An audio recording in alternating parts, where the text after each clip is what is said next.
You've heard the whispers, maybe seen the glossy ads, super premium credit cards. But what's really behind the metal card and this whole invite-only thing? Today we're taking a deep dive into, well, frankly, the fascinating world of India's most sought-after credit cards, the HDFC Infinia and the ICICI Emeralde Private Metal. Our mission is really to unpack all the details, the nitty-gritty of these cards, compare their strengths, their weaknesses, and help you figure out which one, if any, actually fits your financial life and what you're looking for. Let's forget the marketing hype for a bit. We're going for the surprising facts, the real insights, and we're drawing from quite a range of sources today, official bank documents, looking at reward structures, eligibility, but also those unfiltered chats, the real-world stuff from users on financial forums. We'll even touch on what people think about the banks themselves, beyond just these cards. So let's kick things off. What exactly makes a credit card super premium here in India? Is it just about paying a massive annual fee? Well, what's fascinating here is it's actually way more than just the fee. These cards are typically invite-only, right? They're designed for high-net-worth individuals. And they offer this whole suite of exclusive benefits that go, well, far beyond your standard credit card. People often see them as sort of a gateway to a premium lifestyle. Ah, okay. So it's not just about spending big amounts, but it's also about the access you get. Yeah. And a certain level of service. Exactly. Precisely. And this raises a key question, doesn't it? What kind of benefits are we actually talking about here? And, do they really justify the commitment the bank expects? It can be pretty significant. Right. And given that exclusivity, these cards are famously hard to get your hands on. Let's talk about the actual hoops someone needs to jump through. How do you even qualify for an Infinia or an Emeralde Private Metal? Okay, for the HDFC Infinia, the latest info as of September 2024 says you need a pretty substantial monthly income. It's 5 lakh for private sector salaried folks, 3.5 lakh if you're a government employee, or an ITR showing 60 lakh if you're self-employed, and it's strictly invite only. They really prioritize a long-standing relationship with HDFC Bank and, of course, a strong credit history. We even saw one user mention how tough it was to get despite high spending. They only managed it after a friend's relationship manager, their RM, stepped in. Wow, that's a high bar. Seriously. How does the ICICI Emeralde Private Metal stack up? Is it just as exclusive, or do they look at different things? The Emeralde Private Metal is also invite only. And, some people actually consider it even more exclusive than Infinia.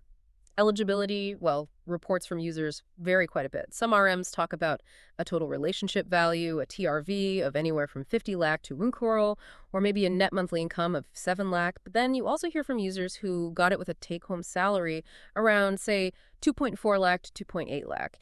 Usually that's if they have a really strong existing relationship with ICICI. Things like salary accounts, demat accounts, maybe even an auto loan.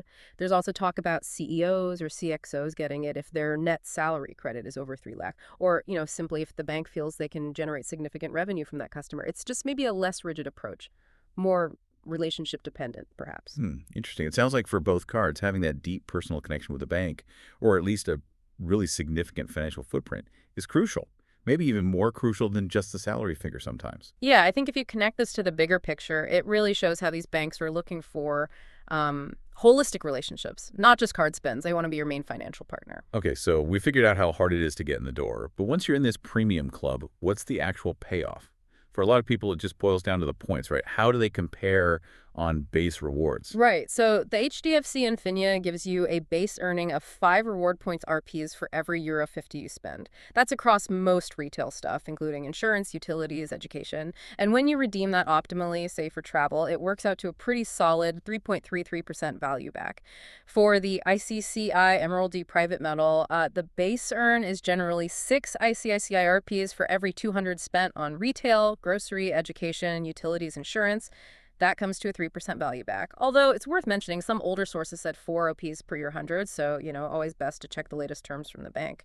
Okay, so Infinia has a slight edge on the standard earning rate. But as you mentioned, this is where it gets really interesting, those accelerated rewards, yeah.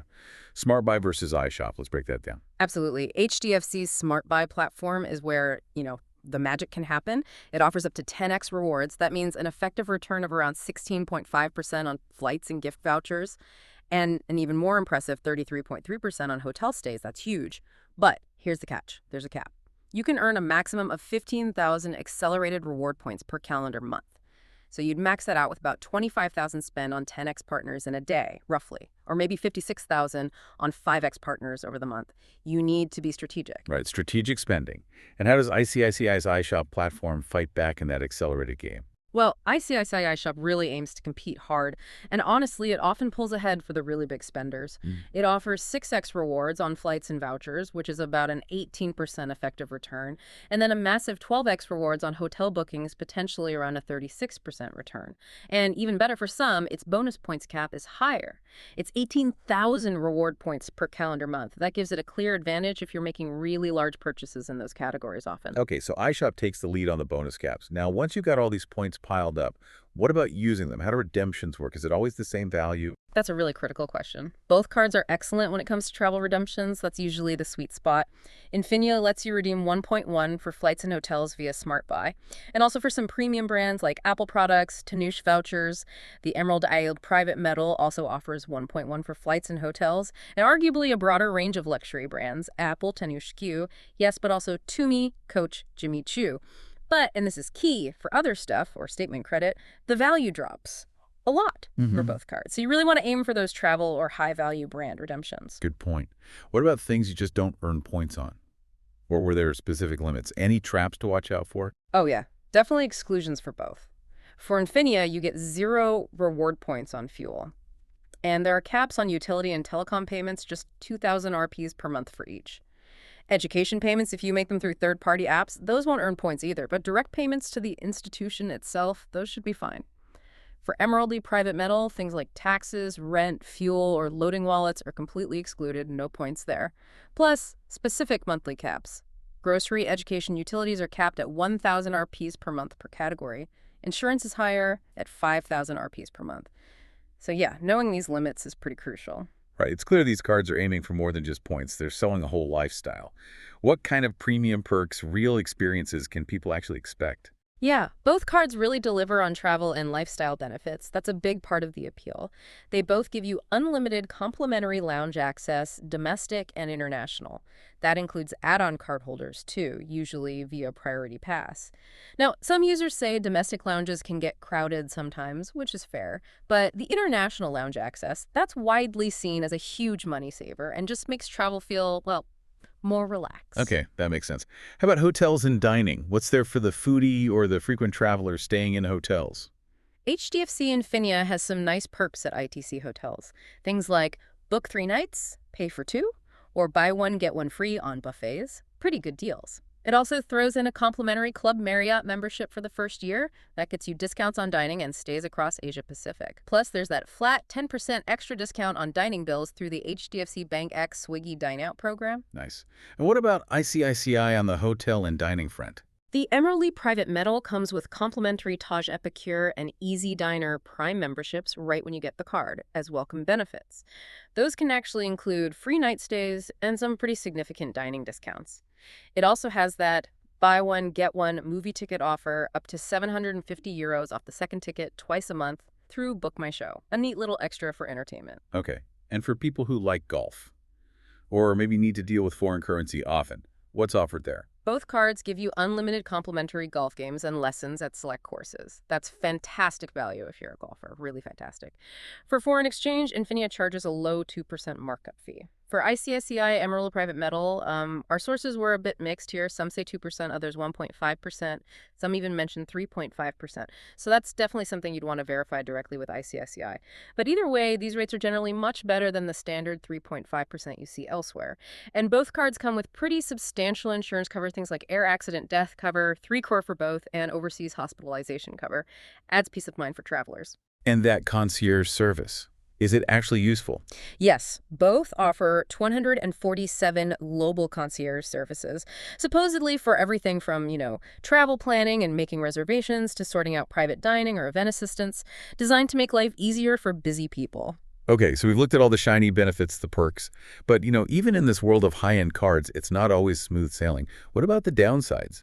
The devaluations, the user frustrations, the stuff they don't put in the brochure? Right. Infinia, despite being so popular, has definitely seen several, devaluations over the years. That's a big point of discussion online. Things like introducing those daily and monthly caps on accelerated rewards, which we talked about. And changes in transfer ratios for some airline and hotel partners, that really annoyed people. For instance, some partner points transfers went from 1.1 down to 1.0.5 or even 2.1.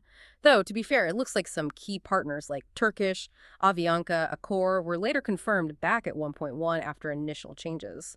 Still, it creates uncertainty. And you also hear anecdotal reports about HDFC's SmartBuy platform being, well, glitchy sometimes, which is incredibly frustrating if you're trying to book travel. Yeah, glitches are never fun. And for ICICI, we've definitely seen some strong opinions, particularly on forums like Reddit, about their general banking services. Does that affect the card experience? Indeed. It's interesting. While some users really praise ICICI's mobile banking app, you often hear complaints about HDFC's RMs. People perceive them as either not very competent or just focused on pushing investment products. And HDFC's IT infrastructure, their app, people call it laughable by today's standards. On the flip side, while ICICI's card benefits haven't faced the same dramatic devaluations as Infinia, getting the card itself can involve too much paperwork, according to some. And application rejections seem common, but then again, some users still prefer HDFC for specific banking needs, like getting better forex rates on remittances or easily getting bank lockers, where they've had frustrations with ICICI. It really brings up a key point, doesn't it? If you're getting one of these super premium cards, how much does the overall banking experience actually matter to you beyond just the card itself? That's a really fascinating point. So all this talk about the obsession people seem to have Yeah. with getting these cards, is it always purely logical? Justified by the numbers? Or is there something else going on? That's a great question, and the surprising answer is, well, for many, it's probably not just about the pure economics. There's definitely a status element, a pursuit of that perceived exclusivity.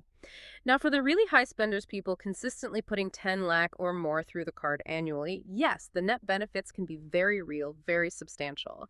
They often easily outweigh the annual fee. That 12,500 plus GST fee for both cards. For Infinia, it's often offset by bonus points, effectively making the card free apart from the GST if you hit spending targets. But for moderate spenders, or light spenders, the value proposition gets much fuzzier. That pursuit of status might actually end up costing you more in the long run than it saves. And there's also this constant buzz among users, speculation that HDFC might be relaxing the Infinia eligibility criteria, which ironically makes existing holders worry about more devaluations, or maybe HDFC launching an even more exclusive card like an Infinia Reserve in the future. Right, always chasing the next level of exclusivity.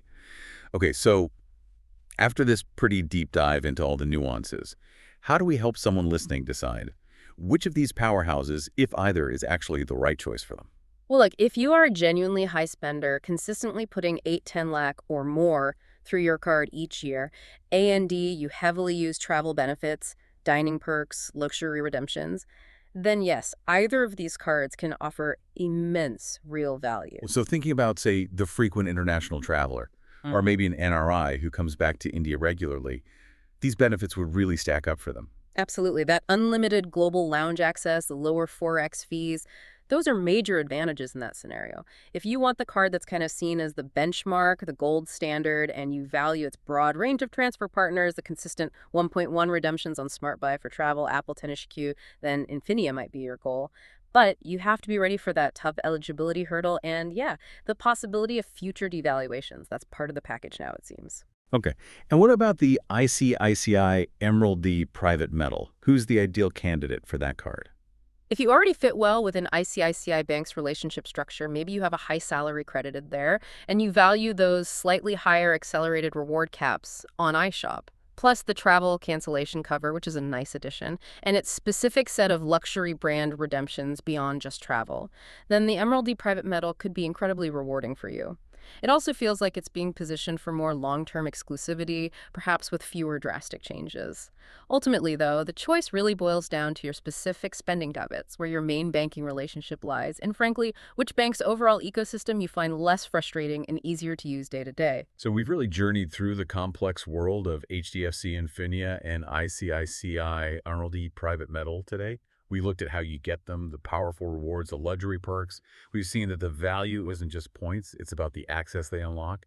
But we've also had to acknowledge the real frustrations, the devaluations that users face. It seems pretty clear that for high spenders, frequent travelers, these cards offer real, tangible benefits. Big savings, better experiences. But the devil, like always, is absolutely in the details, how you spend, and maybe even more importantly, how you redeem. And maybe a final thought to leave you with. As these cards possibly get even more exclusive, as their features keep changing, what does the future actually hold for this whole idea of super premium banking? Will chasing this elite status always be a net positive for the smart customer, or will the constantly shifting goalposts eventually, diminish the appeal, turning what was a clear win into something murkier? It's definitely something to think about as you navigate your own finances.